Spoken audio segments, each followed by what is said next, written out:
Have you ever opened your phone for just 5 minutes and somehow lost 2 hours of your life? You tell yourself it is just one video, one reel, one scroll before bed, but suddenly it is midnight. Your mind feels heavy. Your motivation disappears. The things you promised yourself you would do never happen. The scary part is not that social media exists. The scary part is how invisible the addiction feels, because infinite scrolling does not destroy your life all at once. It does it quietly, minute by minute, day by day. And for a long time, I thought the solution was discipline. I deleted apps. I downloaded productivity tools. I watched motivational videos. I promised myself that tomorrow would be different. But every time I got bored, stressed, lonely, or tired, my hand automatically reached for my phone again. Not because I was lazy, but because scrolling had become an escape from uncomfortable thoughts, an escape from responsibility, an escape from silence.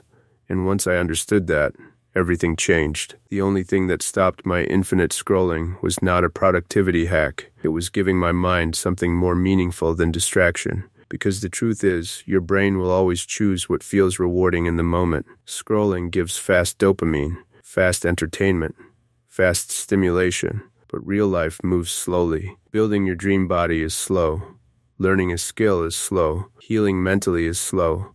Becoming confident is slow. And when your brain becomes addicted to constant stimulation, normal life starts feeling boring. That is why so many people cannot focus anymore, not because they are incapable, but because their minds have been trained to expect entertainment every second. I realized this one evening when I looked at my screen time and saw a number that honestly shocked me. Hours of my life disappeared into content I could barely remember, videos that entertained me for seconds, but added nothing to my future. And that moment hurt, because deep down, I knew I was capable of more. So instead of trying to fight scrolling with motivation, I changed my environment. I stopped sleeping with my phone beside me. I removed short-form apps from my home screen. I made boredom easier to feel. At first, it was uncomfortable, really uncomfortable. I would sit there with nothing to distract me, no constant noise, no endless videos feeding my brain every second. But something strange started happening. My thoughts became clearer. I started reading again. I started thinking deeply again. I started focusing longer again. And slowly, life began to feel real again. That is the part nobody talks about. Infinite scrolling does not just steal your time. It steals your ability to feel present. You stop enjoying simple moments because your brain is always chasing the next hit of stimulation. But when you finally break that cycle, even small things start feeling meaningful again. A morning walk feels peaceful. A conversation feels deeper.